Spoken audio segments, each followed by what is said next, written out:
All right, so we're going to get started. This topic today is one of my favorite topics, and it's something that if you understand everything I'm going to talk about, which I know you will, it's not that difficult to understand, but if you understand everything I'm talking about today, it's going to give you a profoundly more rewarding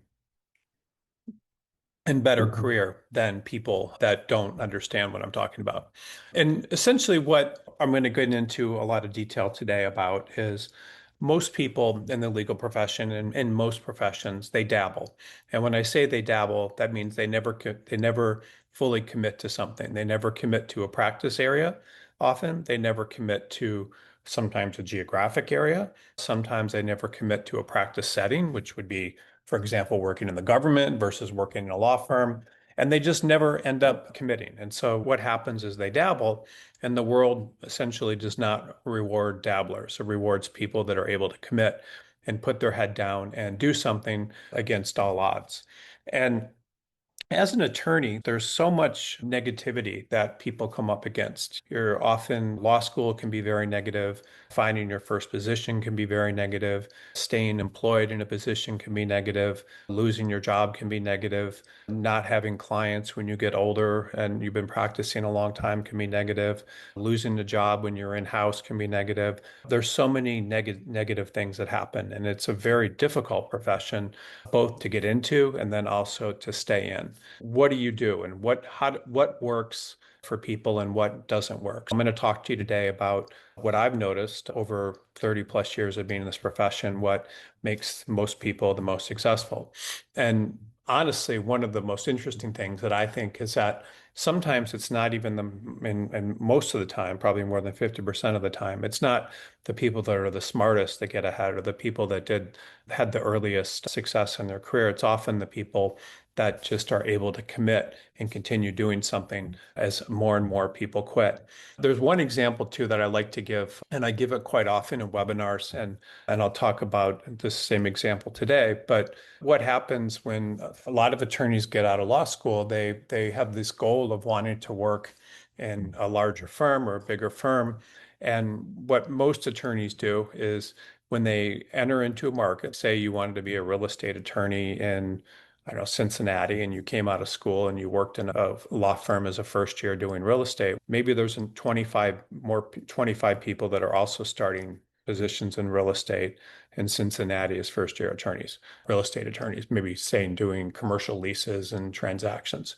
And after 5 years, there may be 10 of those people left. And then after 7 or 8, there might be 4 or 3. And so there's always this attrition that happens. And attrition, every time you do something in the legal profession, every time you're in a practice area, every time you get more and more experience, there's all this attrition and people falling off. And because those people are falling off, that means there's less and less competition.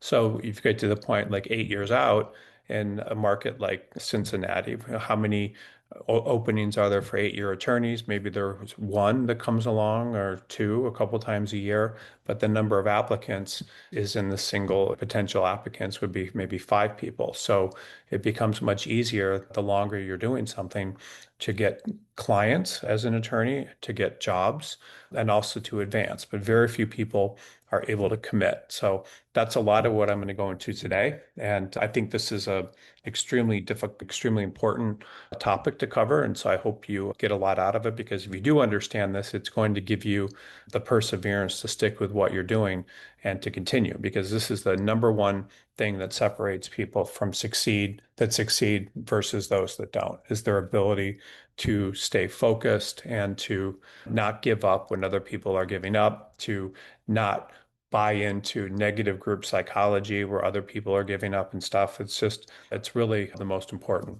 So also this is a live webinar. After the presentation, I will take any questions that people have and we'll just take a quick break and then I'll come back and we'll do questions.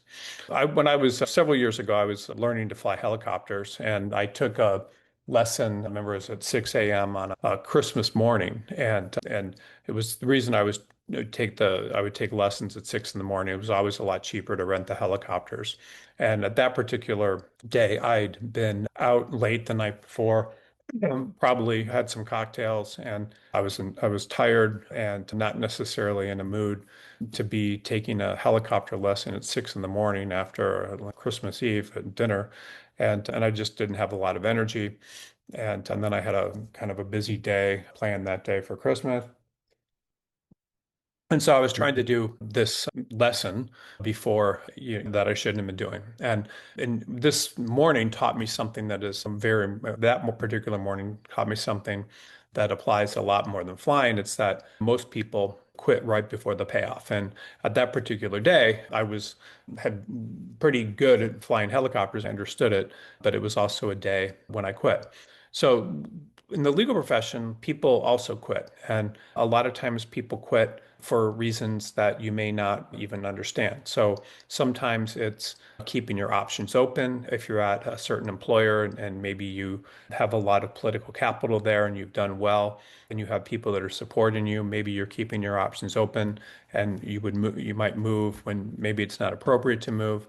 Sometimes this could be dabbling. It could be trying to work in multiple practice areas, not committing to one practice area, not committing to one practice setting. And the market in terms of the people that succeed the most are not dabblers. They're people that put their head down and they typically do one thing and they stay with it a long time and then they're the last people standing. People, employers, as well as clients, they want people that where there's some depth to the work that they're doing. And that's ultimately what separates the most successful people from everyone else is their ability to commit. And then the longer you commit at something, the more depth you have. And then the more you're committed, the more people respect you, whether it's the market or the people that you're trying to work for or people that are trying to hire you. Here's the truth. So there's always a different side to difficult things, meaning you do something for long enough and then you get better and better at it. And then the more you get, once you push through that uncomfortableness, that's usually where a lot of good things before progress. And it doesn't really matter what profession it is. It's law, it's business, it's medicine, entertainment, and the people that succeed are not always the smartest or the most talented, and it's really often not the most important thing. The people who succeed are the ones that just keep going when other people are quitting or when it doesn't seem fun or when it's unpleasant. And they continue when others will drop off and lose interest or motivation. And persistence is really what carries them from the other side and makes them do well. And again, what everyone is tested on, it doesn't matter what you're doing. It could be starting a business, it could be working as an attorney, as a doctor. What happens is the test is always going to be like, how badly do you want success? And you have to prove it. And it's usually the way you prove it is by being persistent and not giving up. And so here's just an example that I think is fun. And it's true, and it's very interesting. It's just and it's something that I'm surrounded by because I live in Los Angeles and I've been connected to this industry to some extent for a while. And you can see this pretty much everywhere you go around in Los Angeles, or the difference between dabblers and then people that are committed. And there are so many people in Los Angeles that are trying to be actors and actresses. They're literally everywhere. They're in restaurants, they work in restaurants, they work in retail stores, they work in coffee shops. If you were to go into any restaurant, retail store, coffee shop, there's a significant percentage of the people there are trying to do that type of work. And they're working there to support themselves while they're trying to get into Hollywood and so forth. And they're all trying to do the same thing. They're all hoping for the same breaks. But in order for that happen to them, it's not impossible, but it's extremely difficult. And people that want to do that, they will drop out of school, they won't complete college, they'll give up the potential to do jobs that might have some financial stability associated with them, where they could do something over the long term. They're giving up other careers, and then they're spending all of their spare money on things like acting classes and then traveling to spend the day in audition lines. And they're constantly trying to get better agents and opportunities and go out and tryouts. It's literally like a full-time job with hardly any positive reinforcement for most people. And so people are just getting rejected over and over again. And most people get worn down. I thought I was doing it for a while and I taking lessons or classes and I thought it was fun and I enjoyed it. But I realized very quickly what a horrible life this is because if you're trying to do this, you literally might have to go out and I don't know, 10 interviews or 10 tryouts a week or sometimes more. Then these casting calls, you'll just wait in line for hours and then someone will call you in and talk to you for 30 seconds and that'll be it.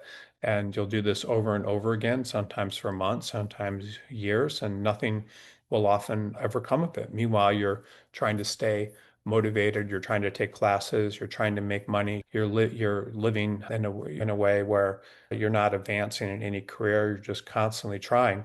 And the toll of this, just emotionally and financially, it becomes overwhelming. And so certain people will stick with it, but almost everyone quits. And when they quit, they haven't become the quality of actor or actress they could have been because they stop taking classes, they get discouraged, and so they stop keeping themselves motivated, and then they end up walking away before they ever experience the type of success that potentially they could if they really wanted to do it. And that's just how it works. People are pushed away, and the world, it's just a rule. It has nothing often to do with talent or anything.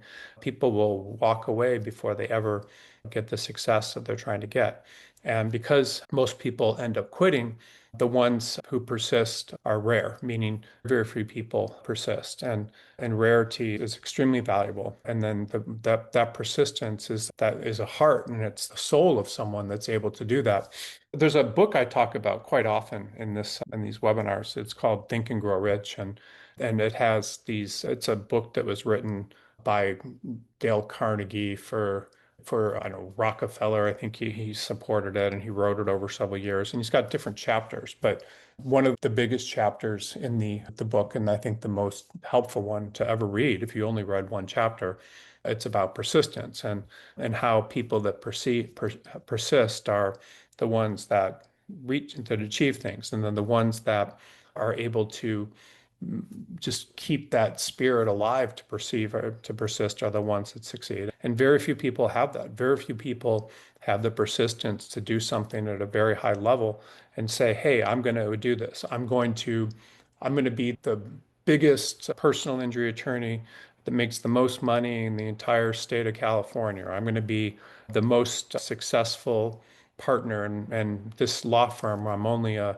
summer associate. I'm going to do all these things and I'm going to just become incredibly successful doing this. Or I'm going to be the greatest actor that's ever lived. Or I'm going to get a part in a major motion picture by the time I'm 25. Very few people believe in themselves and very few people persist at anything. If you take a look at just the average law firm, wherever you've worked as an associate or as a partner, how many people have this just incredible persistence to stick with it? It's fascinating when you take these massive AmLaw 100 law firms and so forth, the largest firms in the country, and they have a starting class of 100 plus attorneys, and how many of those people are left after 8 years? It could be five, it could be six, it could be three, it could be two. People just, regardless of the quality of school they went to, regardless of how good they may be as attorneys, it's that thing in the background, that ability to have persistence that ultimately is what makes people win or lose. So think about that. It's just the ability to persevere that makes people win or lose. And most people get psyched out. I remember it was this kind of cocktail dinner reception when I was this firm was a Los Angeles office of a New York law firm, Dewey Valentine, and this associate, it was like fifth or sixth year, he came up and he was joking around with a partner there that no one's ever made partner in this firm office. And he said, that's because everyone leaves. And if you think about that, that's interesting. Everyone leaves and no one sticks around long enough to become a partner. So that's something just to think about. And people leave and people don't commit and people give up and people are not all there. They come in and then they may be motivated at first and then they're not all there. And then the second they see any negative feedback and things and they start getting psyched out and then they allow other people around them to psych themselves out. So they don't have that ability to to persevere. And the legal industry works the exact same way as something like the entertainment industry. It's just there's people don't persevere, and because they don't persevere, they end up not having the careers they're capable of. And when I talk about perseverance, I perseverance can mean a lot of different things. It can mean it can be mean in the most simplest of matters, sticking with your current job, but it could also mean persevering to try to get better and to rise higher and to achieve greater and greater goals. So a lot of people won't do that. They'll just find themselves pigeonholed into one thing and then they won't continually persevere, and that hurts them. So all these things that people are doing that are preventing them from reaching their full potential, they just stop. They don't give it their all, and they don't have that sort of passion in their spirit. And if you had somebody that was representing you and you've been accused of a crime or you had something that you were concerned about with yourself, you would want someone that believed in you and was could keep pushing through and do the best job possible for you, as opposed to the opposite. You would want someone with that skill. If you were accused of a crime, you would want someone that would continually be behind you and do it. And that's the same thing you need for yourself and for your career and for everything that you're doing. You need to have that. Otherwise, nothing positive is going to happen.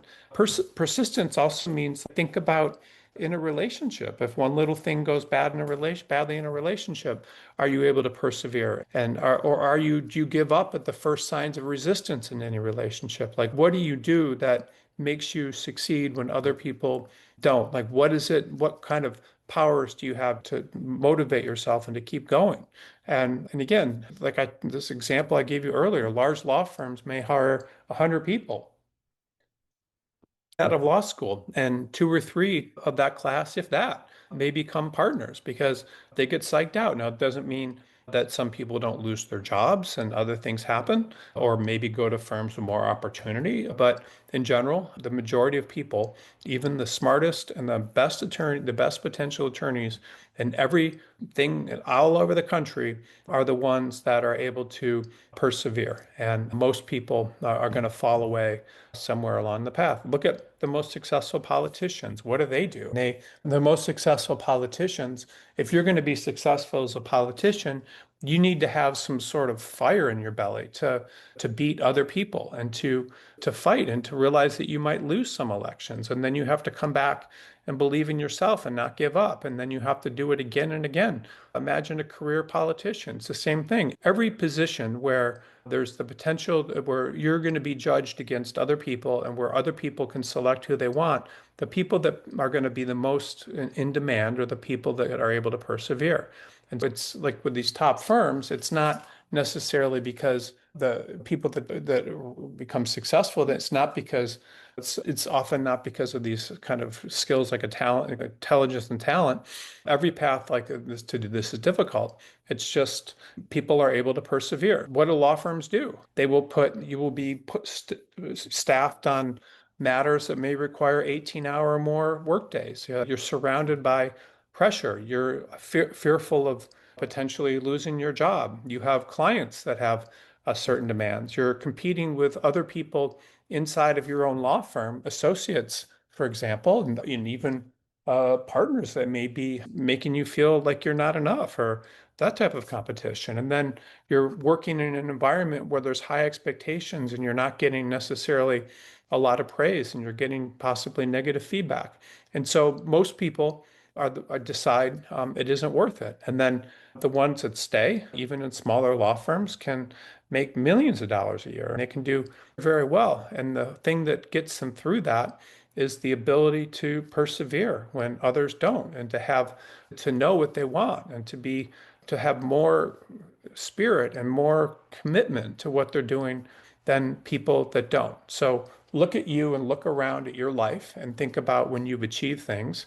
Most often, it probably has a lot to do with your perseverance and passion for what you're doing and your ability not to quit and your ability to keep going when others don't. It's like that in sports. It's like that in most things. And in your profession, it's like that in everything. The obstacle usually is not stuff that's external. It's your ability to keep going.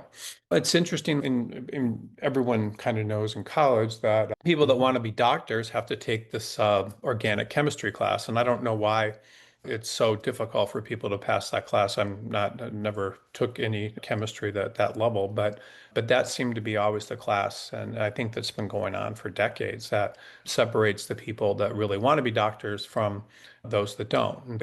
I remember when I was in school, just if people were able to get a B minus or better at that, then they almost always would get into medical school. And if they didn't, they wouldn't be able to go to medical school. And I don't know why that is. But the legal profession has its own type of version of that. First, you have to get into law school, which is can be difficult or depending on the kind of law school you want to go to. But then you have to be able to survive in law school. You have to be someone that not only gets into law school, but then you have to be able to go there and pass and spend 3 years taking classes, which is a lot of work.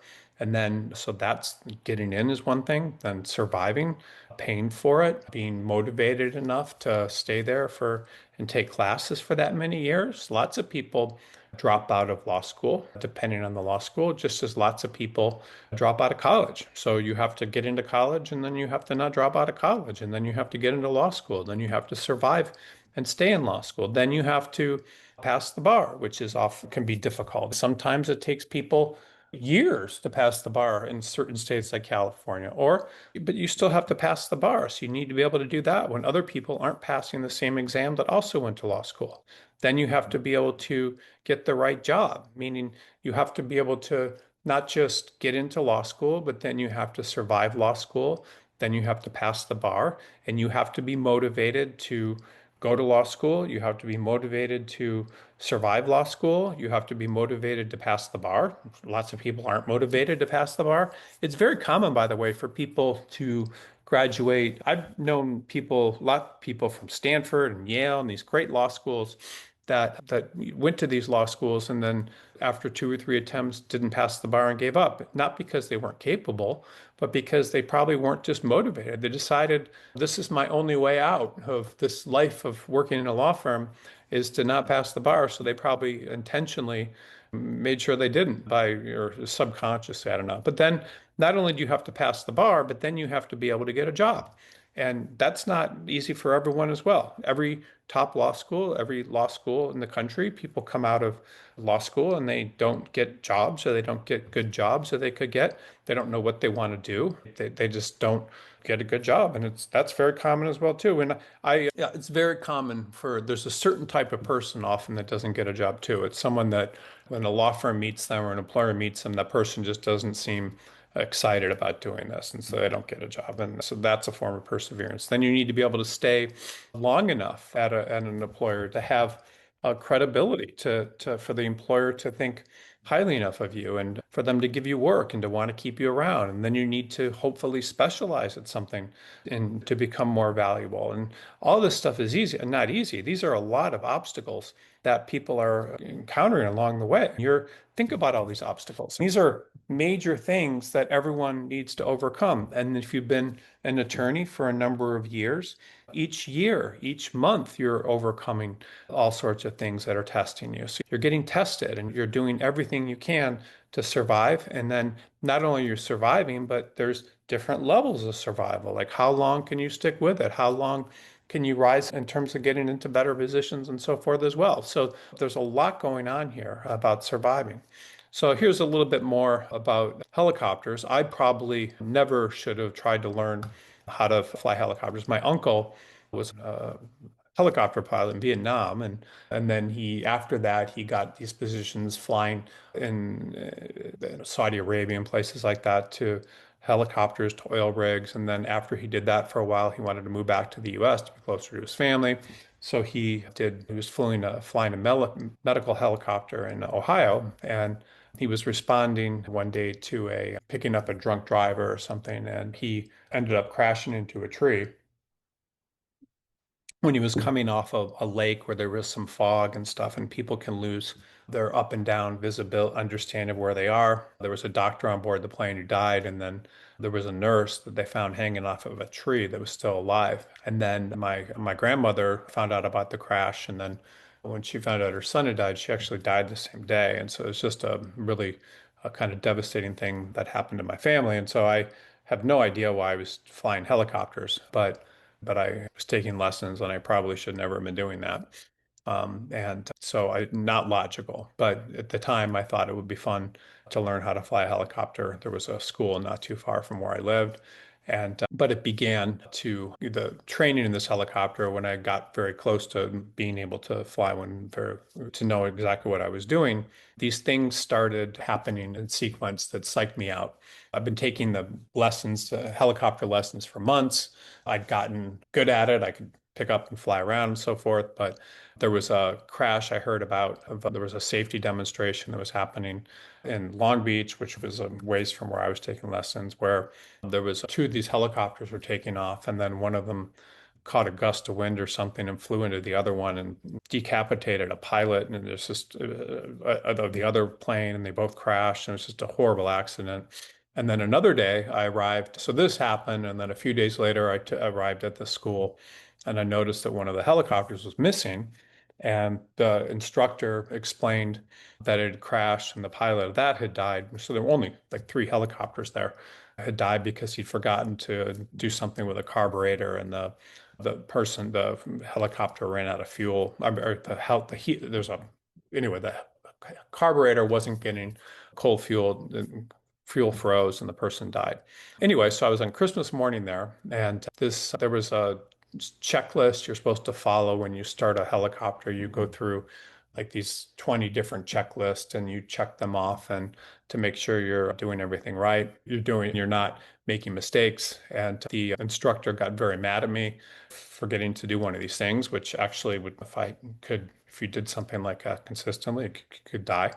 And at that moment, I realized that this was just not something that I should do. I was just because I'd missed this one item in a checklist, and it wasn't that difficult. It was just something like check to make sure your tail light lights up or something, and so you check a switch and you look to make sure your light over the back of something that's very simple.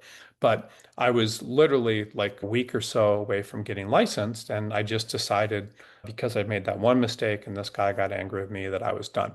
And what bothers me is that this is an example of something where I'd invested a lot of money, probably like 10,000 plus in training, plus all this time going to take these lessons very early in the morning.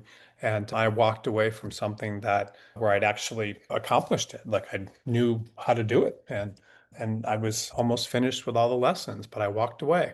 And this is an example of the type of quitting that people do all the time. What have you quit when you were right at the edge of succeeding? What have you done?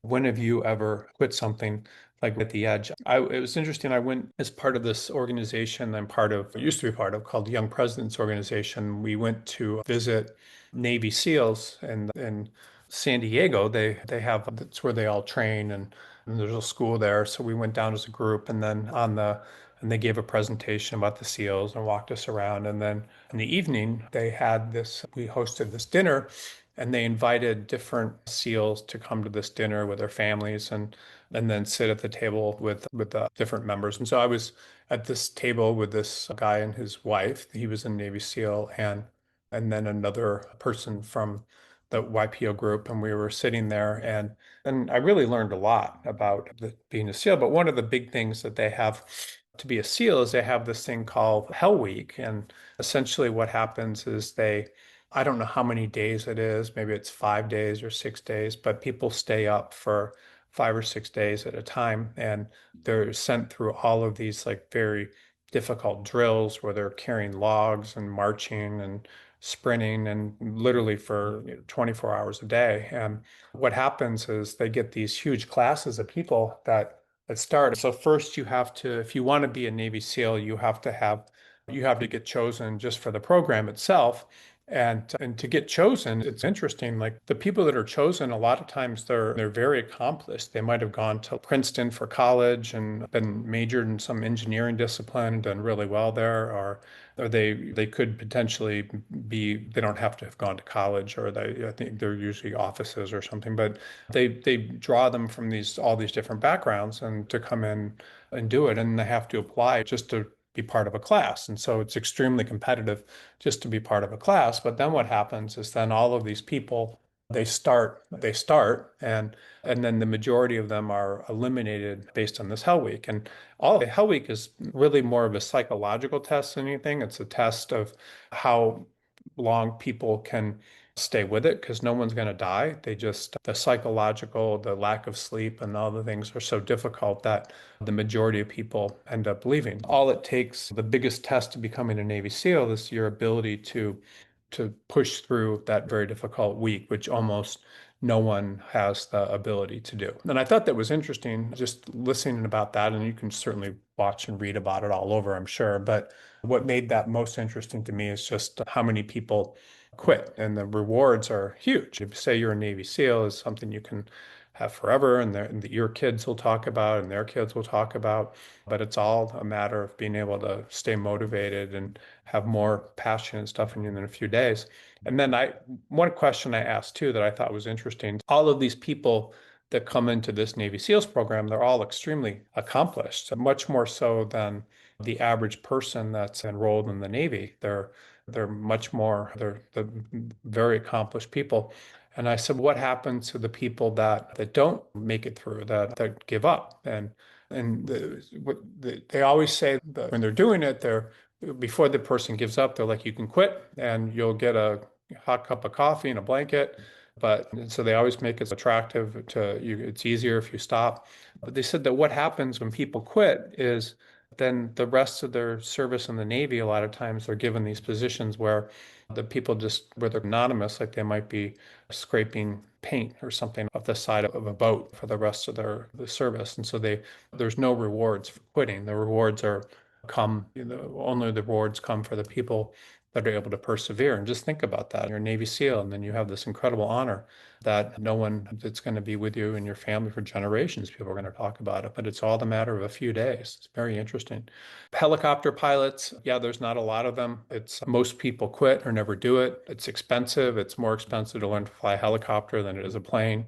It's very scary. It's a terrifying thing to learn because you have to be able to essentially learn how to balance the rotors and the wings and the rotors and the tail. And there's a lot of, it's not easy to learn and it's very scary. And so it's very difficult to do. And then my uncle, for example, was making back in I think the mid 1980s was making $120,000 a year flying helicopters in the Middle East, which would probably be the equivalent of maybe 600,000 now or something, a lot of money.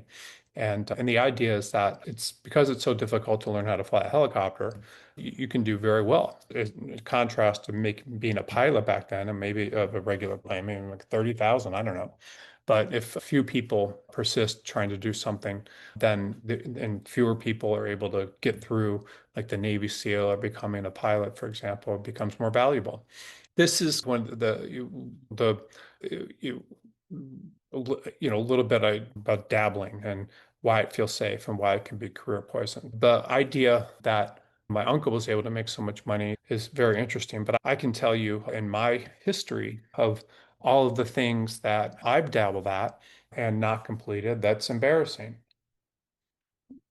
Was learn how to play piano at one point. I gave up on that. I would love to be able to go to parties and invite people over and have them watch me play piano. I can't do that. I gave up being an attorney. When I went, I did it for 3 years and then I stopped doing it. To my astonishment, when after I stopped being an attorney, there were people that had been in my class. I started at Quinn Emanuel. There was a class of maybe, I don't know, 7 or 8 people that joined the firm at the same time I did. And out of those, only two stayed. And the two that stayed both made partner. And this is back in the like maybe 2000. And so by maybe 2001, they became partners and they were making millions of dollars a year. It was just even without any business. And all I would have had to do was stay there for a few years and not leave and give up. And there was all this negativity about, oh, it's too many hours. Oh, this is hard. All these different negative things that people were saying about it. And most people that went to that firm, like I did, left.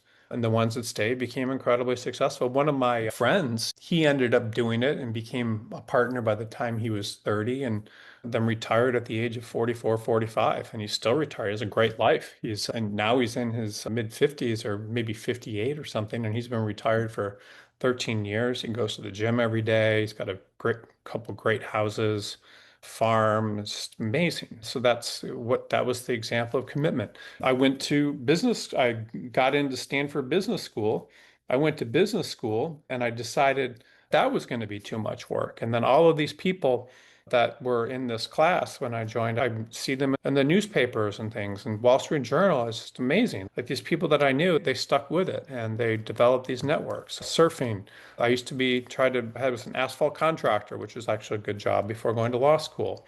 I tried to learn how to do yoga teacher stuff. I used to be a full-time recruiter. Now I manage the company, but had I stuck doing full-time recruiting, I would have done well too. Keeping up with people, like I don't keep up with people that I know well enough. And so that's gambling. Friendships, getting up early in the morning and working out, reading in different times of the day, hiking, meditation, tennis lessons. I started that for a while. And then even a law professor, which I was a law professor for while I was practicing.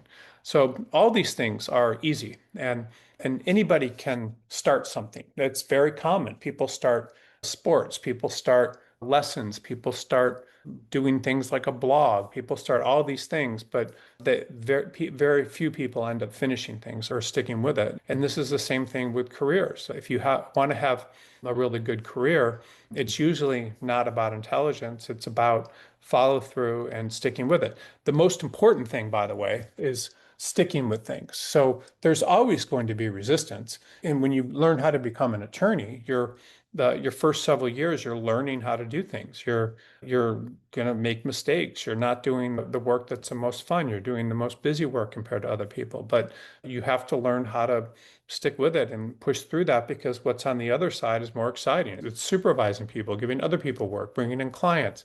But most people don't realize that. They think it's what it is. And every career and every business, they all have phases where things are difficult. And there's always periods where momentum slows and there's a lot of pressure and where things aren't going as easily as they can. It's one of the most in the recruiting business and what I do, it's interesting because anytime the economy is doing really well, like all these people get into legal recruiting. So people start succeeding at what recruiting firms grow and all these people get into the business. And then there's always these periods of fall off where a lot of the lateral hiring will slow down. And then all of those people that got into it don't stick with it. They fall off and then they're not, and then they get out of the business. So you might start with just 50 recruiters, 50 legal recruiters, and then the market slows down. And at the end of that slowdown, there might be 7 or 8 left or 5 left, and people that have been through different periods and then know how to keep going. It's like that and everything. Every business goes through that where things will slow down and that where people that have the ability to continue are rare. But most people, a lot of people will give up. And most businesses fail, by the way. Most businesses, I don't know what the number is, but it's something like 85% of all businesses fail within 1 year. And there's reasons for that. But everybody goes through that, right, when they're trying to do something. And anybody can rent a storefront or build a website or tell people that they're launching something, but things will always happen that create problems and make a business very difficult. It could be payroll becomes difficult. People lose clients. Things happen, and people lose employees or competition increases. And this is when a lot of people quit. It's very common for people to quit when things slow down. And this is why so many businesses end up failing and so many things collapse during difficult stretches. They don't make it to the other side because people don't have the ability to persevere. If you're talking about like 85% of the businesses fail, like one of the reasons they fail is because a lot of times people won't course correct and figure out what they're doing wrong and persevere. And instead, they'll just give up based on what's there. And that's not good. And same thing with legal careers. There's always stretches in careers where things can seem brutal, the work can feel very difficult, where you're not getting any positive feedback at all often. and you can feel like you're just in a really bad place. And then people give up. Sometimes they'll give up early. Sometimes they may give up after years, but they will take negative feedback and they won't improve in response to it. They'll lose their motivation, they'll lose their enthusiasm for what they're doing. And it's the ability to get through those parts and to improve and to do what others aren't and to become even more and more driven that people become more successful. You take the negative feedback you may be getting, or you take the stress that you're dealing with, and instead of using it as something to disempower you, use it something to empower you even more. You want to make sure that anytime something negative comes along, instead of getting depressed or giving up, you use it as rocket fuel often to try harder and harder. And that's not something that most people do. Most people will either resign themselves to a certain level of performance, which may not be the highest, or they'll put themselves in environments where it's less challenging. They'll give up, they'll go into different practice settings, they'll do all these different things instead of having this perseverance and doing well. And just think about the example I gave you when I was at this Quinn Emanuel firm, 7 or 8 people in my class. I left pretty early on. 2 guys stuck it out, and then within 4 years of sticking it out, they were able to become partners and make millions of dollars a year. This is in the early 2000s with no business, just by sticking it out. So there's huge rewards. And then not only that, but to continually do have access to work on sophisticated matters and to become a better attorney and to improve and all these things. Very few people are able to do that. And so most people, the mistake that most people make is they think pain means stop. And you often interpret pain as like something to avoid. And so you will instinctively pull back many times when things start feeling very difficult. And discomfort really is something that everyone needs to go through. Anytime you're going through a period of discomfort, the longer it is, the more people are dropping off, the more that's often exactly what you need, because you're realizing that you're in a point where everyone else is being tested. And so when growth happens, usually where comfort ends. It's things that are difficult are often the most important. That's where you're learning the most, and that's where you're exercising your aspects of your mind and things that are going to make you better. And the things that are difficult are often the most important. I used to play football and lift weights and things. And if you want to if you want to gain muscle mass and things, when you're exercising, you need to get to a point where you're lifting weights and you push yourself to the point where you can't lift anymore, where you're just completely burned out. And that's where growth begins. And so you have to like strip down a muscle to the point where you literally can't lift anymore in order to grow muscle, if that's what your goal is. And most people never get there. Most people never build muscle mass because they don't do that. They stop before the transformation happens. They don't lift weights to that extent. They choose comfort over progress. So they don't push themselves in areas where they could grow. Now, I certainly don't want to look like The Rock or something in terms of muscle mass, but someone that does that, what you're seeing someone that's able to push themselves very hard to grow muscle and to transform into a different type of person, which is interesting, right? Because it's something that a lot of men could do if they want, but they choose not to. And I don't think I would want to, but they choose not to. And so most people stay the same. And if you want to transform your body, you need to push like in that way. You need to push beyond where it hurts. And the same thing goes to anything you want to do. If you want to have really good fitness, you need to do that. If you want to have really good relationships, every relationship can't be really good. If you want to learn and grow in something, you need to continue learning. Businesses need to push through all sorts of difficult things to succeed. The same thing goes with legal careers. Legal careers need to push themselves as well. No one can get anywhere and be the kind of person in this profession that they're capable of if you're not pushing through. If you want to have clients, you may need to call and try to establish relationships with a bunch of different people, maybe 10, maybe 20, maybe 100, for one of those people to become your clients. And so point I'm making is most people quit when they find a resistance and they don't keep pushing. And because they don't keep pushing, they don't ever reach what they can be. And so when a law firm is hiring an attorney, I look at resumes all day, and And it's really easy for me to tell the kind of people that are going to get interviews and the type of people that are most likely to get hired.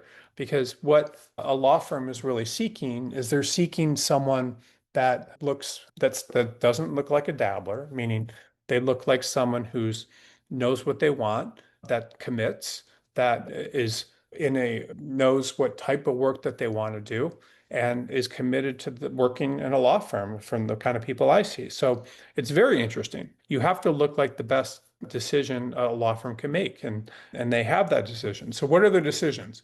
So their decisions are when they see your resume, they can, if you're looking for a job after 6 weeks or 6 months, that says something. If you've been at your current firm 2 years or 3 years or 4 years, that says something. If you've been in the same practice area since you graduated from law school, that says something. If you've been only in a law firm and not working in-house or in the government or doing something else, that says something. So what they're looking for is they don't want dabblers. Dabblers are people that may move jobs fairly often or more than needed. Dabblers are people that don't know the type of practice area they want to do. Dabblers are people that don't know what type of practice setting they want to be in, whether it's a law firm or whatever. Because if someone's a dabbler, then that's not good. Those are risky hires. Who would you want to hire? Someone that had been at 3 firms in 5 years, or someone that had been at one firm in 5 years, or someone that had been only in law firms, or someone that had been in law firms in the government and it was now in-house, or someone that knew exactly what kind of work that they wanted to do. Like I was looking at a candidate yesterday with a recruiter here, and that candidate was a family law attorney and then also a trust and estates attorney and had their own solo practice. And it was interesting because he thought the candidate might be marketable to other small firms doing that, but I disagreed. And we were discussing this particular candidate. And the reason that I didn't think that candidate was marketable was pretty simple. The candidate had, prior to this job as a family law attorney and a trust and estates attorney, had worked for Lexus for a couple of years. And then before that had worked as a contract attorney. And then before that had worked for a law firm, a small law firm doing family law, but had graduated from law school 15 years ago. And that person to me looked like someone who was a dabbler and currently was a dabbler and dabbling. And so that type of person is not someone that a law firm would take a chance on. A law firm would take a chance on someone that had been doing one practice area in one practice setting, hopefully at the one for an extended period of time, and showed that was exactly the type of work that they wanted to do and not the opposite. And so dabbling is very dangerous. And if you really need to look at your resume, and this is one of the biggest things, 85%. So your resume probably does this. 85% of most attorney resumes don't show a commitment to a practice area, and they don't show a commitment to a practice setting often, but they may talk about all these different things that they do. They may show themselves moving around to different places, and you really need to have something that shows you're not a dabbler. You're not a dabbler in your practice area. You're not a dabbler in your practice setting. You're not a dabbler about switching jobs. And because you need to look like something. And when you look like something, people want to hire you. And when you look like something, you would think the same way. If you were hiring an attorney to help you, and you saw one attorney, and that attorney said they did criminal law, and you were accused of some crime. They did criminal law, they did trust and estates, and they also did some corporate law. You would think this is crazy. Why would I hire this person as opposed to someone that also only does criminal law? And that's how employers think too, and that's how potential clients think. You can't look like a dabbler, and people have to be committed to something. Now, you don't always have to be, depending on where you want to work. If you want to work in a small town on your own as a solo practitioner, yeah, you can try to do a bunch of different practice areas if that's what the market wants. But at the same time, that's very rare. Most employers, almost all employers, want people that can do one thing and that are an expert. And the same thing goes with clients. And if you look like a dabbler, if your resume makes it look like you're a dabbler, and if you are a dabbler, it means you're not sure what you want, you're trying different things out, you're going to leave when it gets hard, and you're not invested. And that's what it shows. And if you show any of that, and if you don't know what you want to, if you don't know where you want to be or what you want to do, then the market is going to determine that for you.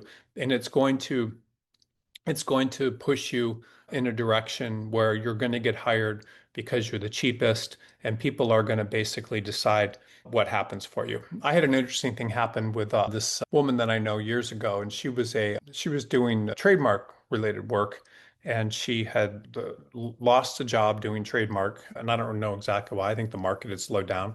And she didn't know what she wanted to do. She could have done a national search for a trademark job, in which case she probably would have been able to continue doing trademark work.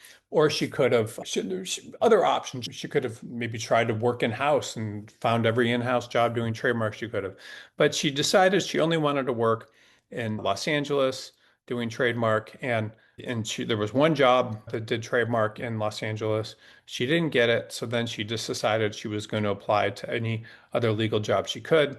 And the only jobs she got was just doing some sort of insurance defense work, even though she wasn't insurance litigator. And that was the only thing that she was able to get. So had she not been, and that's a form of dabbling. If you're not completely committed to your practice area, to working in different locations and so forth, then it can definitely hurt you. And that's what happened to her. So she didn't get what she wanted because she was dabbling. Now, dabbling for you could mean if there's not enough jobs in your practice here where you're at, it can mean working in other locations. It can mean all these different things. But people should not be dabblers. If you're an expert, and that's what the market rewards, and that's what clients reward, it shows that's what you do. And experts have all gone through obstacles. Experts are all committed. Experts get better and better. Think about it. The longer you do something, and the more experience you have working with different types of clients, the more experience you have doing a certain type of work, the better you're going to get at it. And the better you are at something, the more attractive that's going to be to employers, the more attractive it's going to be to clients. And so here's an example of a technology attorney that I worked with a long time ago, and I'm very impressed with her still thinking about this. And she did specialized internet type agreements. And then she went right out of law school to a major East Coast law firm. In 2000, the legal market for this type of technology attorney collapsed. Everybody wanted this type of attorney, and then pretty soon, in 2000, this is a long time ago, 26 years ago, but what had happened in that, a lot of you may not have been born at that point, but what had happened in the late 1990s was the internet was new, and so everyone thought everything was going to change because of the internet, so they pumped all this money into all these companies that they thought could dominate all these industries in the internet, and almost all of them had no decent business model and failed. But so this woman lost a job doing one of these basically internet agreements for these new companies, and this skill became just people weren't interested anymore. And so she lost her job. She had no savings, was living off credit cards, and was even going to these conferences that were now sparsely attended and writing articles and trade publications about what she was doing. And she just kept pushing forward, doing in this particular branch of law, even though everybody had lost their job, including her, and was trying to do other things. And she called me and to talk about what she was trying to do. I told her that there was no market for this, but she literally did not care. She believed in what she was doing. She didn't see any reason why she couldn't keep doing it, and with literally no jobs and everybody getting laid off. And from a practical standpoint, if I was she, I would have tried to do something else, is what I told her to do. But she didn't. She just kept saying, this is what I do. This is the type of work I'm doing. She kept writing about it. She kept writing articles. She kept calling me. She kept looking for jobs. She kept going to these conferences where no one was attending anymore. And so I remember I'd gotten her some interviews, and she I don't know if she didn't have the money to go to the interviews or what was happening, but I remember I used some frequent flyer miles I had to move her around the country to go in a few interviews. And I only did this because I believed in her, because she believed in herself. Using my frequent flyer miles that I was saving for a candidate is just very unusual, but I did that because I realized that she was very serious. And what happened is she got hired, and she there was a firm that she interviewed with. They didn't even have a lot of that work at the time, but they were so impressed with her and her passion and commitment. And even though they didn't have the work, They figured out that they could give her work in like a practice area that was related to what she was doing, and not completely, and that they would be able to give her something to do. And so they did, and it was a good firm. The office it was a New York IP firm. It's no longer in existence. I think it was called Penny and Emmons. And they had an office in Palo Alto. And so she went back there, and then a year later, that her career there just exploded. The practice area, for whatever reason, the parts of it came back, but then that law firm ended up going out of business, and then she opened up her own practice, and that ended up becoming very successful, and she still has it. She's a leader in that space, and literally doing these same agreements that she was doing 26 years ago. It's just absolutely amazing. And all the attorneys, what's interesting is in 1999, when she was doing this type of work, now she lost her job in, I think, like November of 2000. But in 1999, when she was doing that work, thousands of attorneys were doing exactly, what she did. Almost all of them quit when the market dried up. Almost all of them went into different practice areas and things, and almost many of them didn't go back to practicing law. And she's one of two that I know that persisted.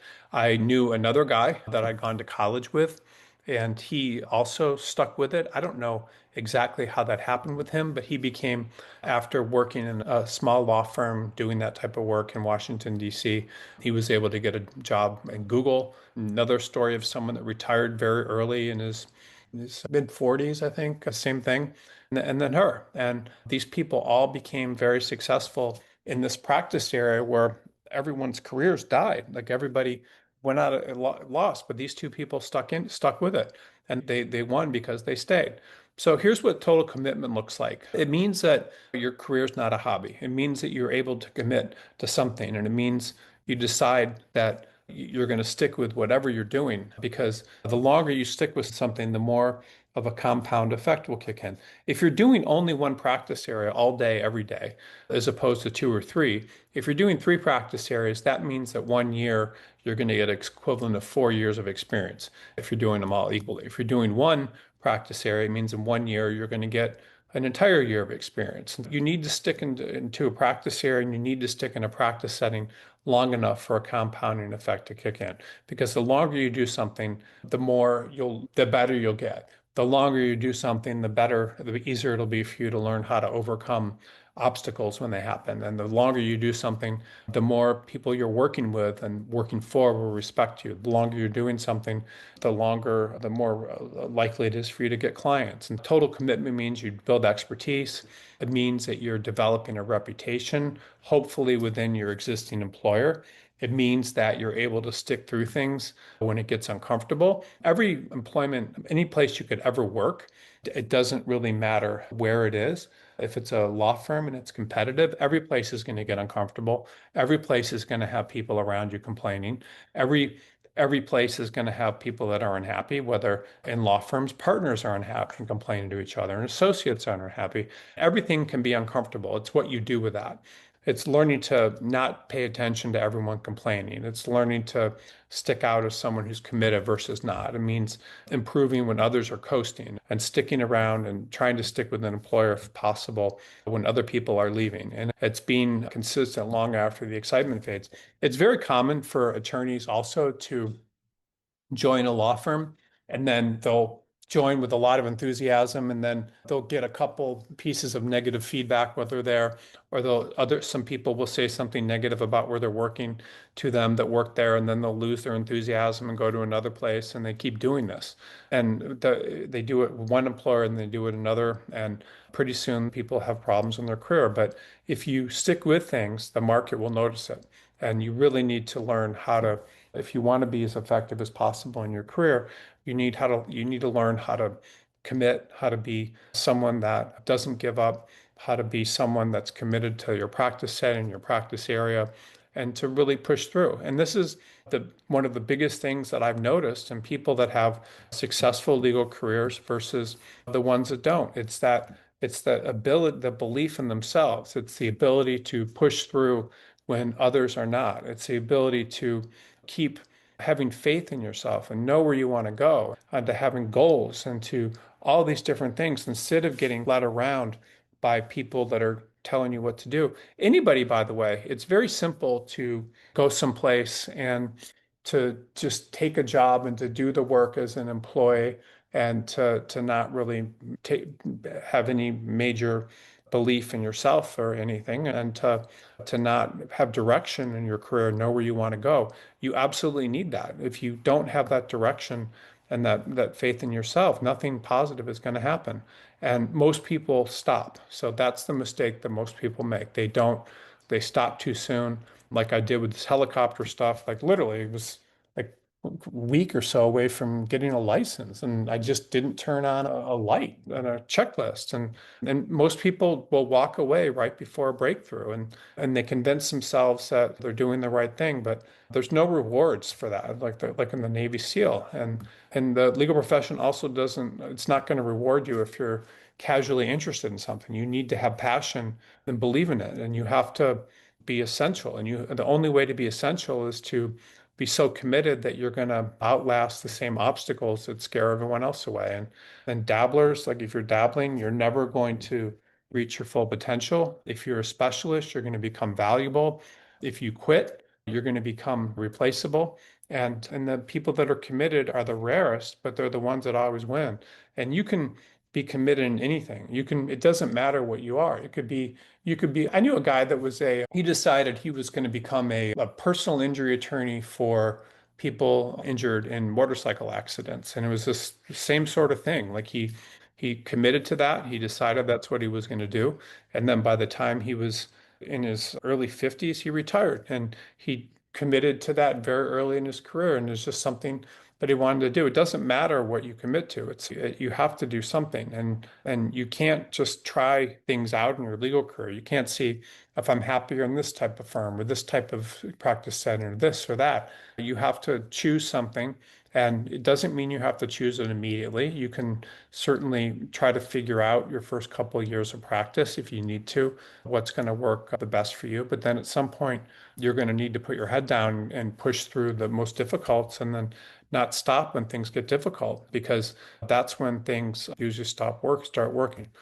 Okay, so we'll take a quick break, and then when I come back, I'll do questions. You can ask questions about anything covered today, or also any questions that don't have anything to do with this webinar. And sometimes the most valuable questions deal with career setbacks you may currently have, changes you're thinking about making, different options open to you, whether it's a law firm or in-house, pretty much anything I'm happy to answer questions about. I'll be back in about 1 minute, and then when I come back, I will do questions. You can ask questions in the chat, and then if you do ask questions and you're logged into Zoom, I will not show your name, so no one will know who you are. And so everything's confidential. So just give me 1 second, and I'll come back, and then we'll do questions. Thanks.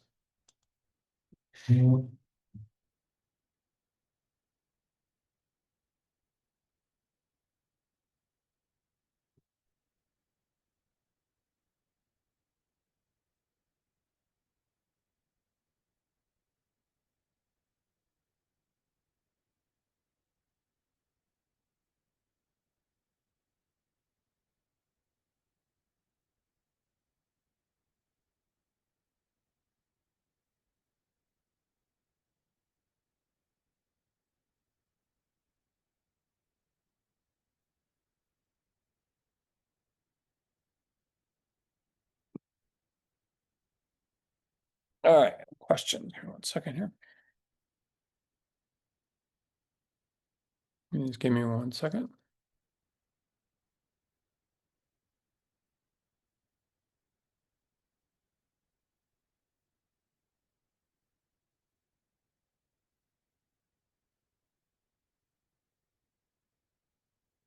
Sorry, give me a second to respond. Things up.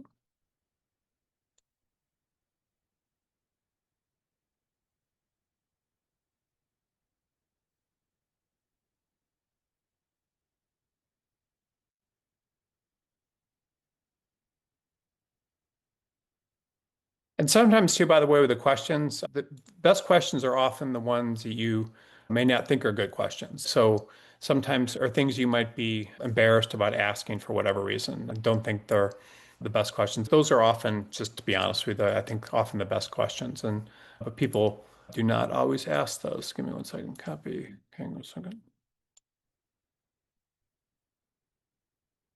Give me 1 second.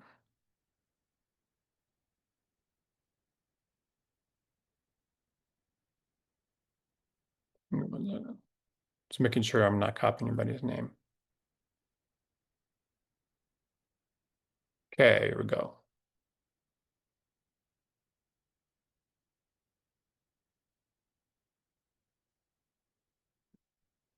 All right, let's see here. Questions. Let me go to the tab here. Apologies. No, it's this one first. Okay, first question. 1 second here. Okay, thank you for all the webinars you've been hosting. I'm wondering if you could be able to explain why there are 18-hour workdays rather than the more hiring of attorneys. I know law schools have shrunk their class size and people are concerned about having law school graduates not being licensed, but then hire students after their first year and second without to come to the firm after. I don't know if I've heard they get fired, but it would obviously make sense. I guess I just think that there shouldn't be for such intense work schedules in the legal profession. I've read it's mostly bigger firms, big law. Is it unique to litigation or does it happen when there's no litigation involved? Okay, so that's a good question. A couple things that to answer that. So the first is why 18-hour workdays, I think was the first question you asked. And so the reason for 18-hour workdays is, first of all, if you're working on a matter and you're the person that's most has the most insight into it, and there's a reason for things coming to a head. So in litigation, you have briefs and trials and motions and things that are due and responses to motions.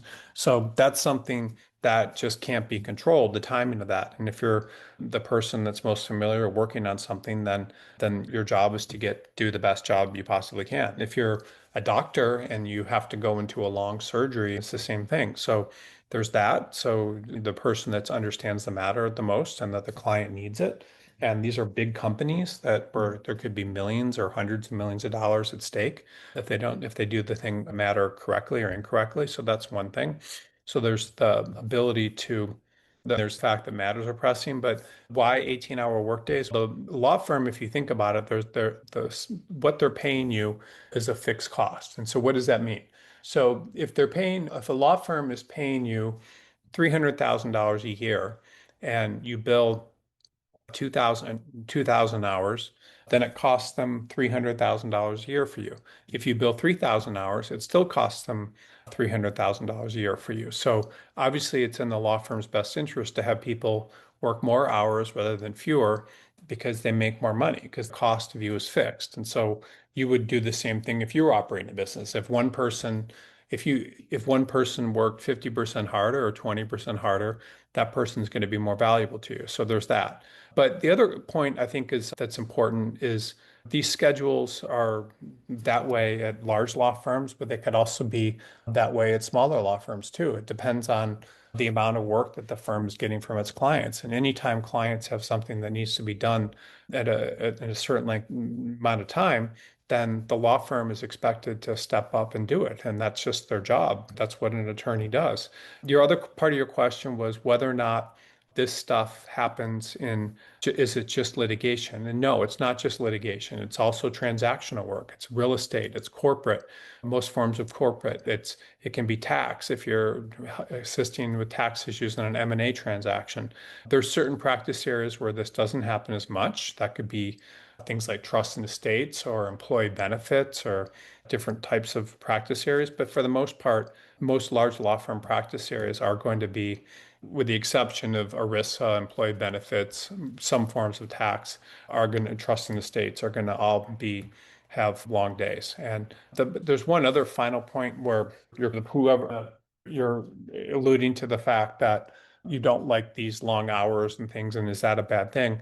It's also when you're a young attorney, it takes a lot of training to get really good at something. So if you have that energy to put in when you're 25 to 30 years old and you're able to work very hard, that actually can be very beneficial because you're learning a practice here and you're learning and you're getting all that exposure and it's helping you make you a better attorney. They do the same thing with doctors. Doctors work very long hours. They work routinely like a couple days at a time often without sleep. So the legal profession in many respects is better and you're making more money than a young resident or does. Yeah, so that's a good question. Thank you. Let's see. Okay, so the next, let me move up here, get some of these. Why do some talented lawyers stall in their careers despite strong credentials and experience? So people struggle for different ways. So you have the example that I was giving at the beginning of this webinar that I was spending most of the time on was the fact that a lot of attorneys don't do well because they don't persevere, they don't have enough passion for what they're doing, they're not committed, they don't have goals. And because they don't have those things, that ends up holding them back. So that's one thing. But the other thing too is the choices you make. The choices have a lot to do with everything. So the choices are where you work, meaning the employer, what practice area you're in. That can make a difference. The legal market, where employer type, so employer name our name, what practice area, legal market you're in, or you are in. All these things can make a huge difference. So the choices and yeah, practice setting, yeah, practice setting.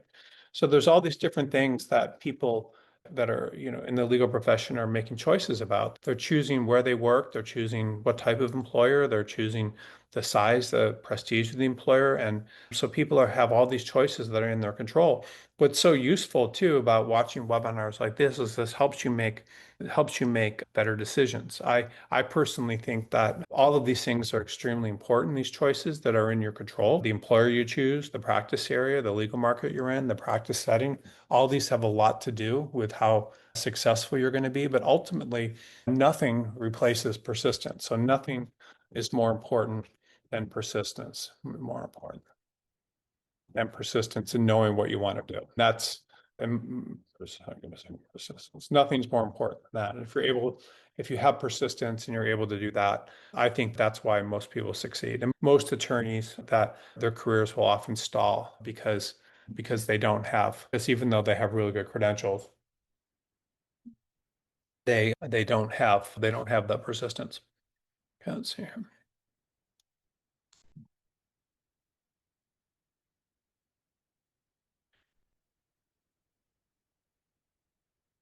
This may be a little unrelated, but I'm wondering if you have known of law school graduates who never get employed in what they express interest or have experience in.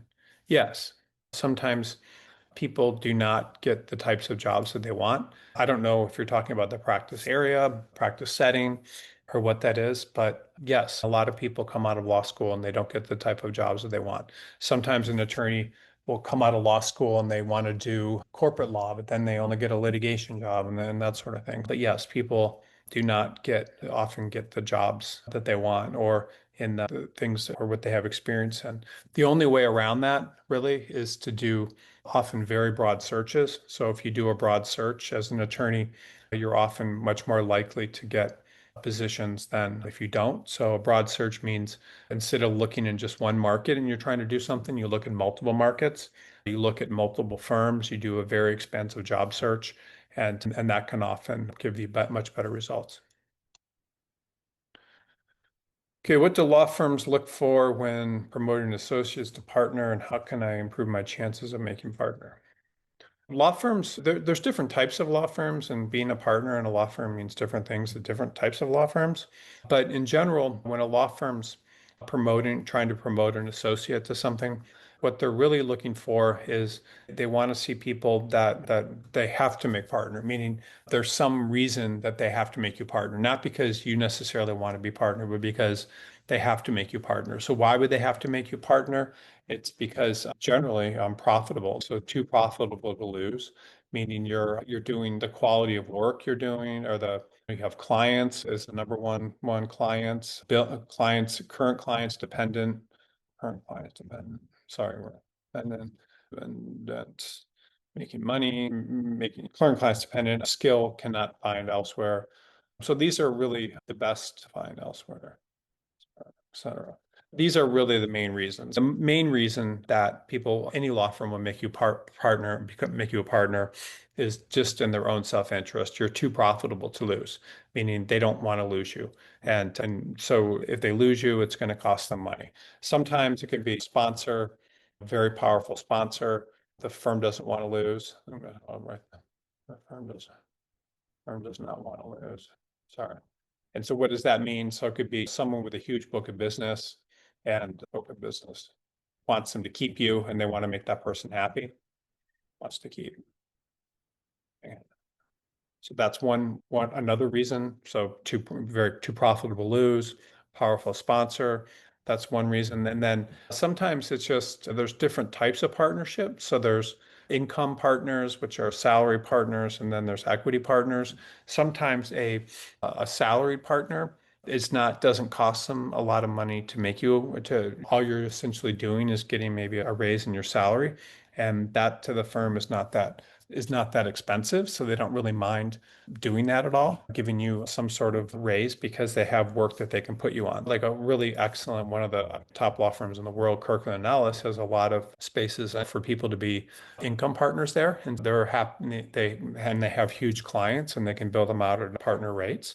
So there's that. But it's generally your chances of becoming a partner are when you're very profitable for the firm, meaning you're able to fill a lot of hours. You're able to get clients. The current clients are dependent on you. And if they lose you, they could lose those clients or work. It's all realistically, you have to look at are you providing enough value for that law firm to advance me? And sometimes it's losing money can be a bunch of different things. We'll lose money in terms of our optics, sorry, or associates, et cetera, for younger associates.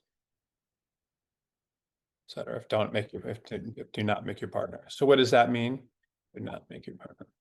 So all that means is if you've worked really hard at whatever law firm you're at for 10 or 12 years, you're considered a really excellent associate and you do really good work, and everyone expects you to make partner, and then making you partner will motivate the people below you. So maybe there's 20 people below you, and if they don't make you partner, those people are not going to be motivated. The cost of them not making you partner is far exceeds, they're going to lose a lot in terms of the productivity and things of the people that have watched you and that look up to you. That's one reason. So just always think in terms of the profitability of the how you look in terms of your profitability to making the firm money. It's usually all about money.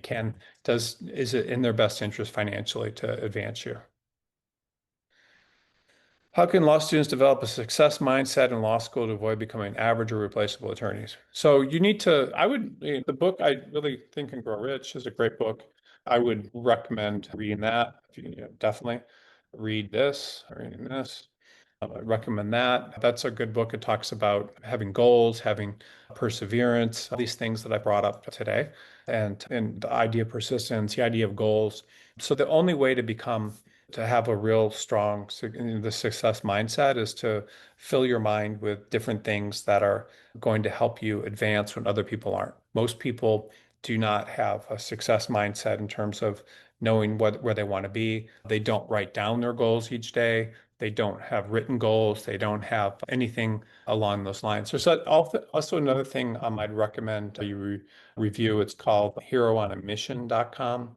And there's a book called Hero on a Mission. But this is a system that allows you to, allows you to create goals and even writing things like a eulogy about what you're going to be. It's a great tool. So I wouldn't look at that, but anything that helps you set goals and then helps you really focus on something, because very few people are focused. Most people are just waiting for the world to give them what the world wants. And that's not really the best way to be successful. What hiring signals suggest an attorney understands a sustained effort, not talent alone, drives long-term success in a competitive legal environment? I think that some of the most important things for if you're a law firm talking to someone and trying to understand those things are if an attorney, like there's kind of two ways, and this is important for everyone to understand. There's two ways that attorneys will go into interviews. One way people go into interviews is they start asking the firm about what the firm can do for them and how, and that's the tone of the questions and from the attorney. And then there's another type of attorney that comes in and they ask questions that are related to what can I do for you? What would make me the best associate you hired? What is it that you're looking for, all these sorts of things. How can I help you? And those types of attorneys tend to do much, much better and understand about that effort. And so you can see it that way. You can also see it in their ability to commit to employers. So why did they leave previous jobs? And so that's important. And then do they have goals? Does the attorney seem to know what they want to do and where they want to go with their career? Does it look like they're committed to their practice area? Are they going to seminars? Are they writing papers? Are they part of different groups and things that for the bar? Does it look what they're doing look consistent in terms of the places that they've worked and whether or not they've worked in a law firm as opposed to other practice settings? See here. What daily habits separate high performing attorneys from those who struggle to advance? I think it's the ability to consistently stay focused, the ability to do the best work possible, the ability to stay motivated when others aren't. And those are some of the major ones I would say. Oops, sorry. Sorry for all the questions, but do you have examples of how people?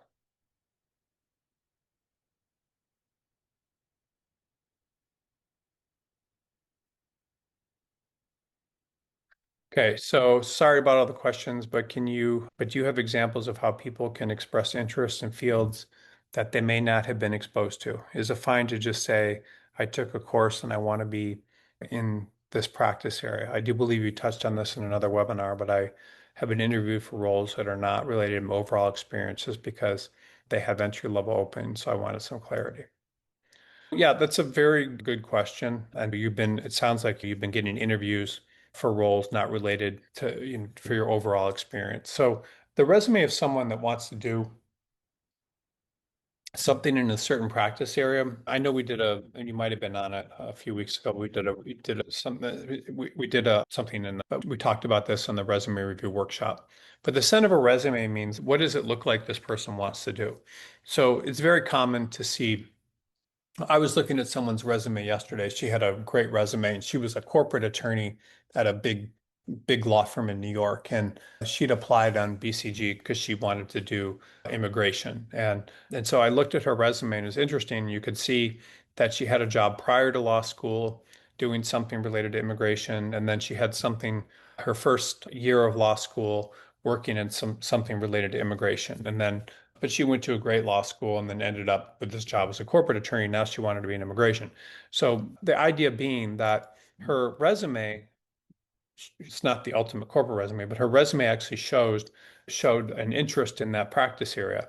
And she wound up probably going into corporate law because it paid the most and was the most prestigious, but she really was more interested in doing immigration related work. And now here she was 1 year into this position paying $300,000 a year, wanted to go do immigration and jobs paying less than 100.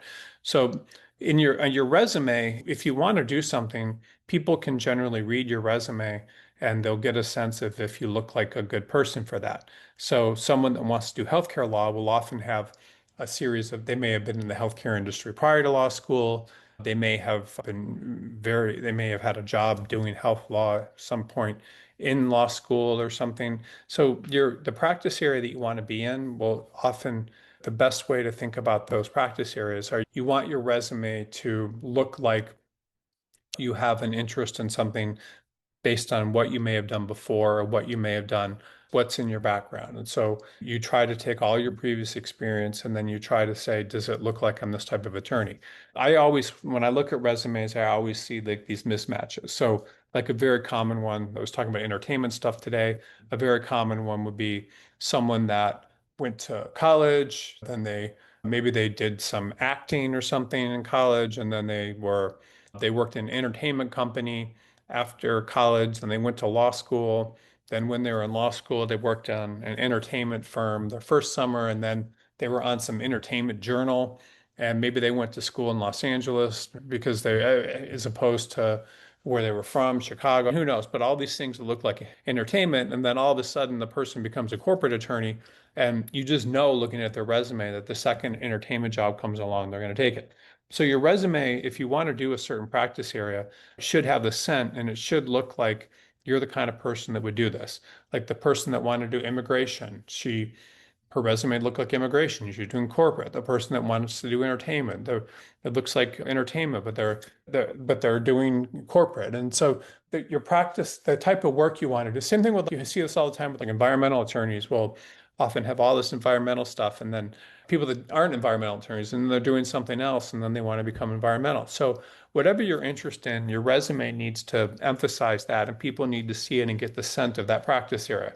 If it doesn't have the scent of that practice area, then the only way, and that scent will usually come from things you did in law school, things you did prior to law school, hopefully things you did after law school.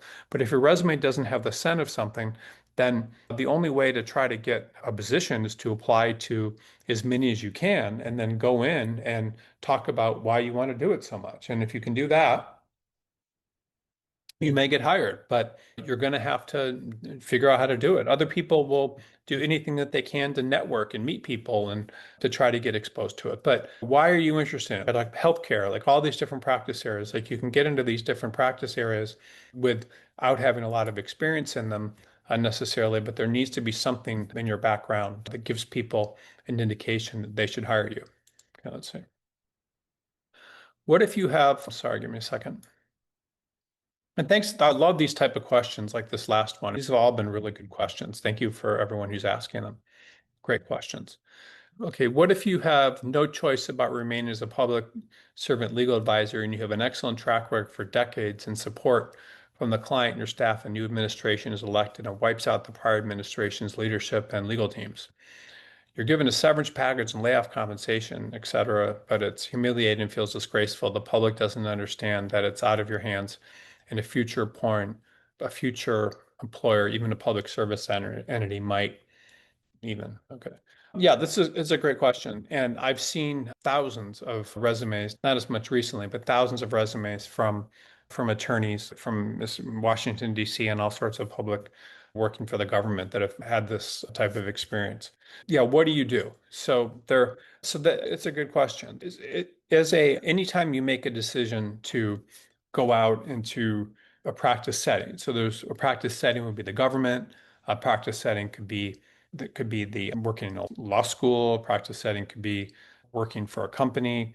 Anytime you make a decision about that sort of practice setting, you're essentially putting yourself in a position where you're working for one institution or person, one institution. And so if you're working for a company, you're going to have to worry about that company going out of business or maybe having losing business or merging and all these different things you're going to have to worry about if you work for a company, and that's going to impact your employment stability.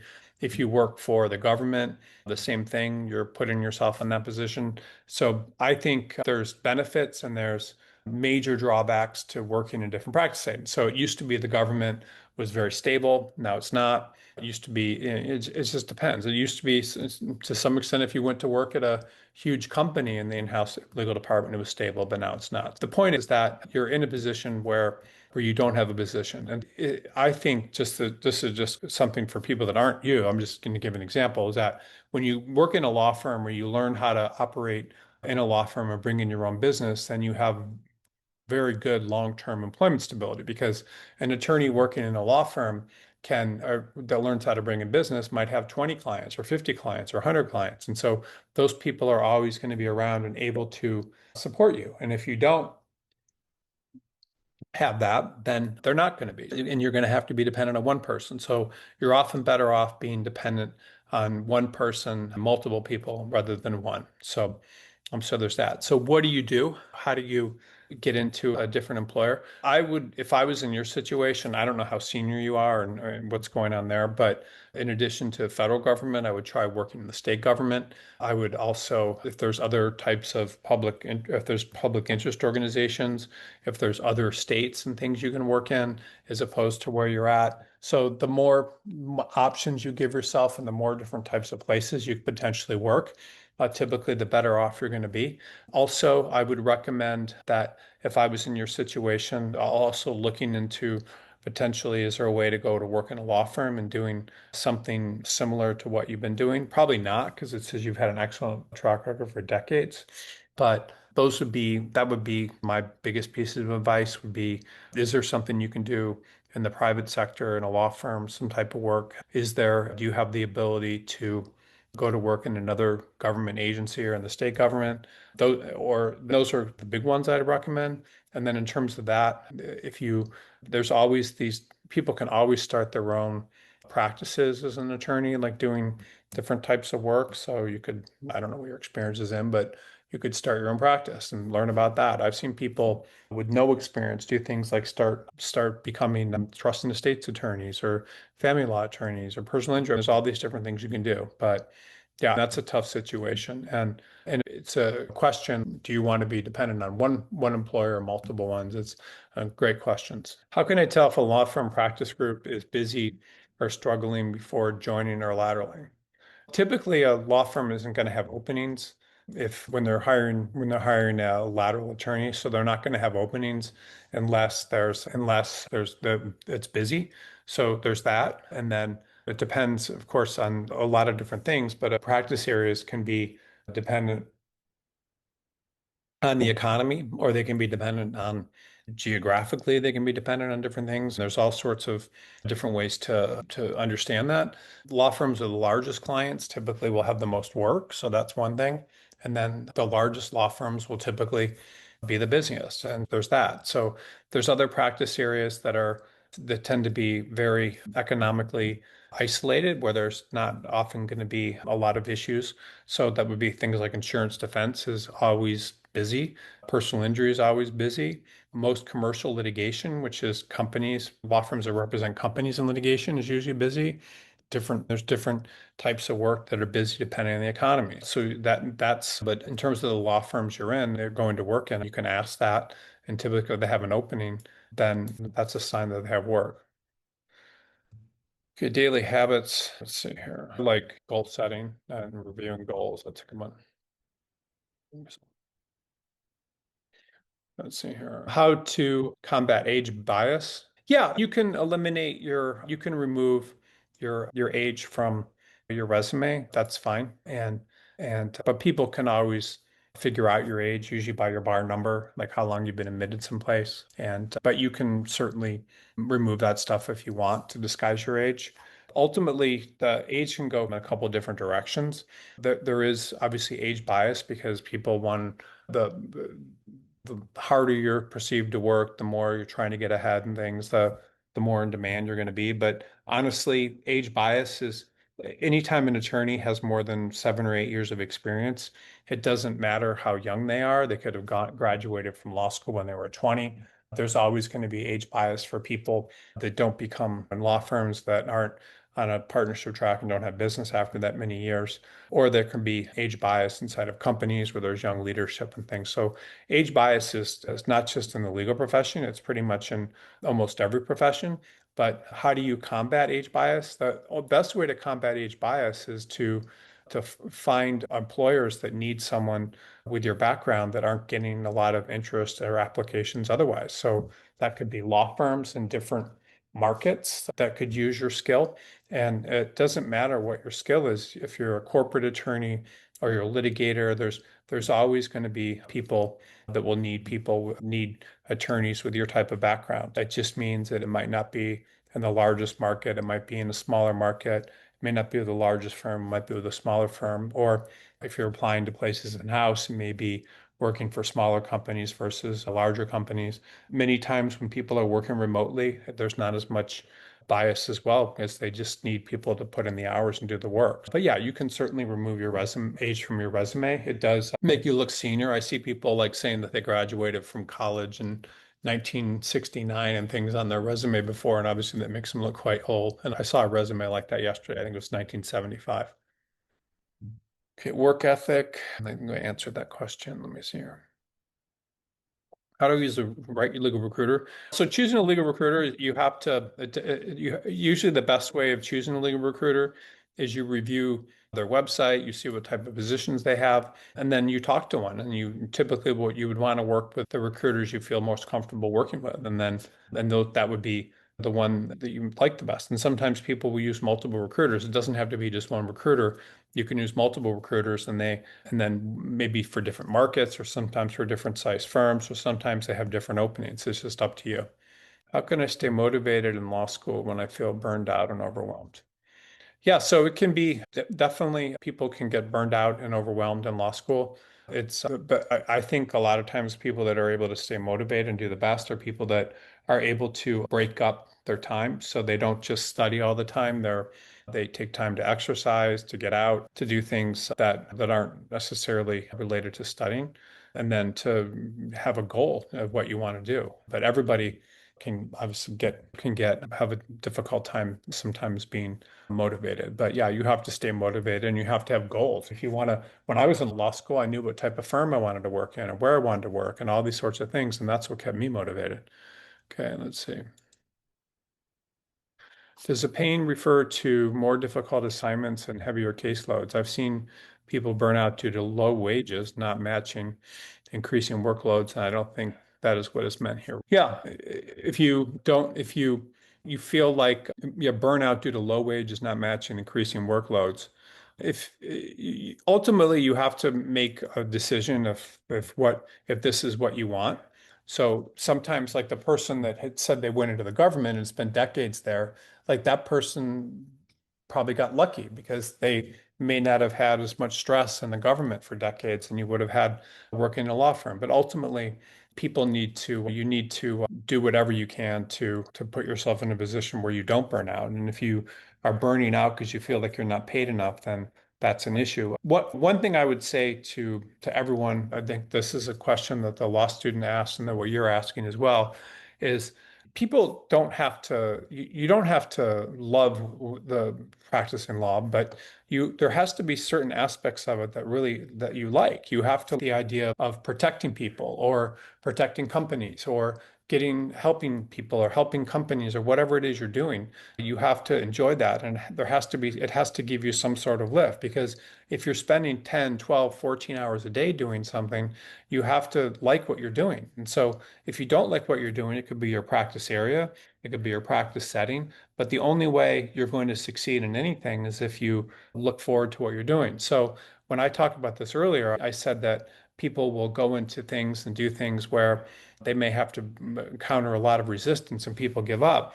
But you have to enjoy, ultimately, you have to be someone that wants to be a lawyer, that wants to do what you're doing. And if you don't, and you really don't see any rewards to it, and there's nothing about it that gets you excited other than making money, then you're definitely in the wrong profession. Okay, let's see. Or in the wrong practice area. So you have to enjoy something about it. It's extremely important. Is having experience in two practice areas while having more experience in one and having more coursework in the other considered dabbling by employers? So yes, so having it doesn't necessarily matter your coursework in law school. People are more concerned about what you've done with that since getting out of law school. But if you have experience in two practice areas, you typically want to make it look like you're committed to something. So if you're doing real estate and corporate, that may be okay in smaller firms that don't have enough clients to do individual types of work. But in general, employers want to see someone that is committed to one thing, just as clients do. Clients want to hire someone that's committed to one practice area. Let's see. Yes. Uh, Give me a second. Do you happen to have any thoughts on whether it would be appropriate to address tech online privacy issues during interviews? I tried to address it by asking about client confidentiality issues and got a response if it always matters. I'm asking because I'm not sure if it's a national issue like the whole Trump social media post or if it's something firms are able to fix. I don't think you never want to ask any type of questions in an interview that would make the employer at all defensive. Your job really is to come there and to do whatever to not to do what you're asked to do.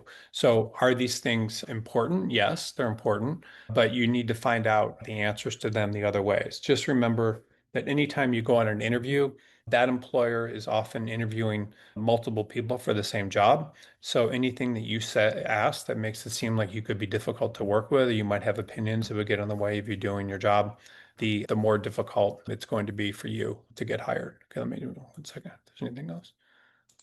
So yeah, you need to be careful.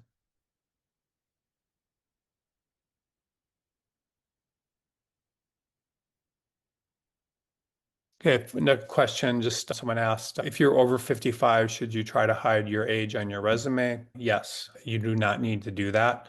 I think there's less, I think the discrimination or whatever you want to call it, it becomes harder for people to hire you when you start getting probably much older than 55. And 55 used to be a retirement age, but no, I don't think that it's something to worry too much about. I don't think you need to hide your age. Is his question. If a law firm requires you submit your law school grades and you had a tough semester, which might stand out, i.e., a couple of D's, should you just not apply or should you explain the bad semester? If the firm doesn't ask for grades up front, will it want them before as part of the onboarding process? Yeah, I would say that the firms that pay the most attention to your grades are always going to be the large law firms that get a lot of applicants and pay very high salaries, which is not the majority of law firms. It's not 95% of them. So most law firms aren't going to be that concerned about grades. The majority of law firms aren't that concerned. If a law firm requires you submit them, then you should submit them. You never really need to explain because if you explain things, that just draws attention to them. So typically the best response is not to explain or say anything. And if a law firm does want your grades, they're certainly not going to not hire you because of having a few bad grades after they've hired you. I don't think it's anything to worry about. But no, most law firms, other than the top law schools and things, law firms require grades.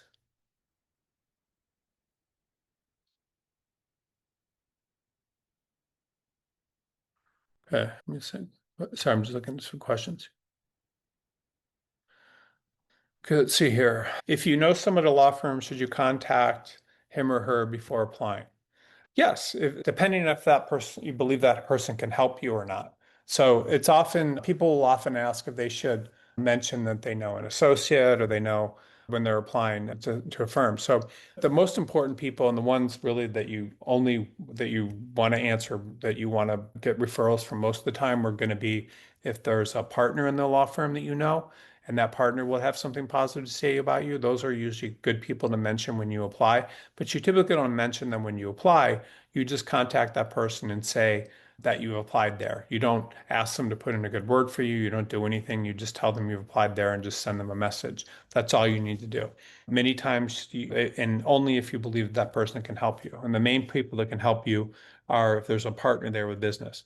People will often want to say that they know an associate there or someone like that, and you can certainly do that. But part of the problem with if you're an associate and you're trying to get a recommendation or say that you're an associate there, and that could work in your favor or against. Many times associates are competitive with other associates, and if you're applying there, they may not put in the best word possible for you, or they may think they need to tell them some negative things about you as well as a positive. You just don't know, and they may know you personally, or the associate that you're asking for saying there may not be doing well, and they don't want to bring in someone and you just don't know.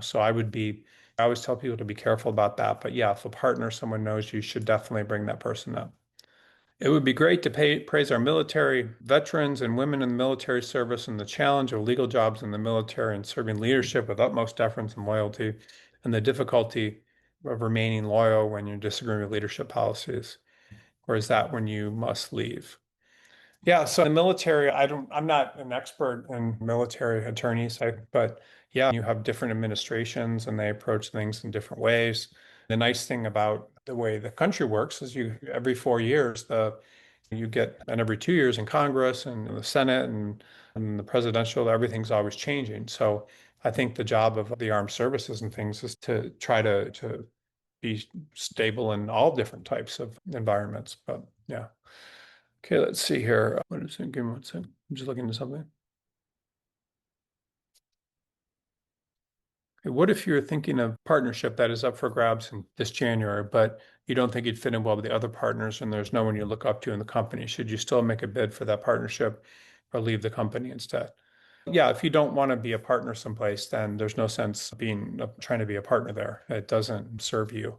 And if in terms of law firms, getting to a point where you have a partner title can be very helpful because not everyone obviously can become a partner in a law firm. And then if you're able to get a partner title, then that's going to is something that can help you whether or not you're trying to work in house or work in the government. Having that title or start your own practice can help you as well. Does BCG have minority legal recruiters, i.e. African American? Yes, we do. We have one woman, she's actually, I think it's South Africa right now. But yes, we do have minority legal recruiters, and we also have people that do nothing but work through diversity recruiting. And then I've actually also written a book about diversity in the legal profession. Okay, thanks everyone for being on this webinar today. I think this topic was incredibly important just in terms of understanding that you're never going to really reach anything unless you persevere, that most people don't persevere. And because of that, most people never reach the levels of success and things that they're capable of in the legal profession. Learning that lesson alone, I think, can really help you. One point that I just brought up during the webinar, but I wanted to bring up again real quickly is I would read, if you can, the Think and Grow Rich book. I know so many people that it's just changed the whole direction of their lives and their careers. And in that book, there's just a chapter on persistence. And so if you look at that, that can help you. And then it's actually, you don't need to buy the book. It's out of copyright. So if you search, you'll just find PDFs and things for it online. But really would recommend taking a look at that. Thanks, everyone. Have a good rest of your week, and I will talk to you next week. Thank you. Bye.